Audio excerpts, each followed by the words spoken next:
سوال آپ سے یہ ہے کہ مجھے کئی دوست ملے جن میں سے کچھ سیاہ ہے اور کچھ سنی.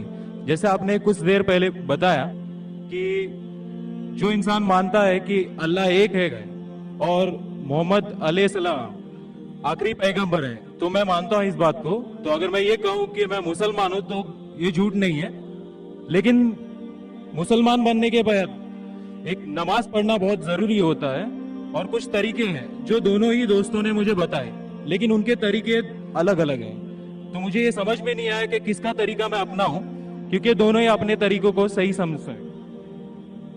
بھائی صاحب نے سوال کیا کہ اگر اللہ ایک ہے اس میں ماننا ہے اور محمد صلی اللہ علیہ وسلم پیغمبر ہے تو میں مانتا ہوں تو اس طریقے سے مسلمان ہوں میں.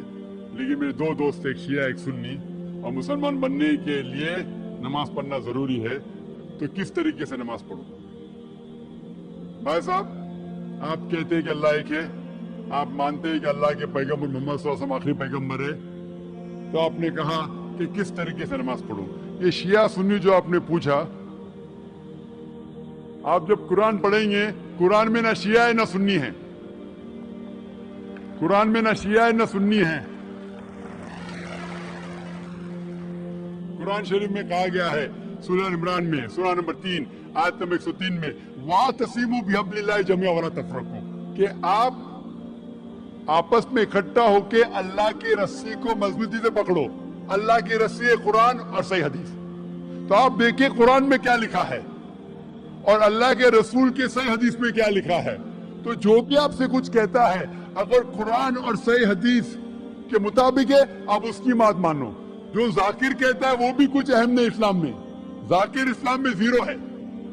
جو ذاکر کہتا ہے وہ بات ماننا ضروری نہیں, لیکن جب میں قرآن کا حوالہ دیا تو آپ کو قرآن کی بات ماننا فرض ہے. جب میں صحیح حدیث کا حوالہ دیا تو آپ کو صحیح حدیث کی بات ماننا ضروری ہے.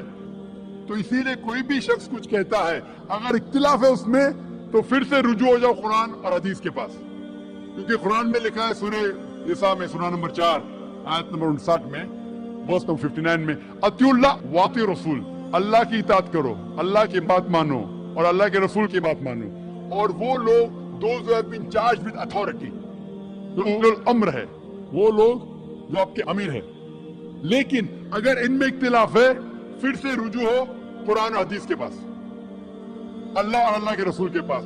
تو اگر دو شخص, دو عالم, کوئی بھی اختلاف ہے آپ پھر سے مڑو اللہ اور اللہ کے رسول کے پاس, قرآن اور صحیح حدیث کے پاس. پھر دیکھو کہ کون سا دوست, کون سا مسلم, کون سا عالم, کون سا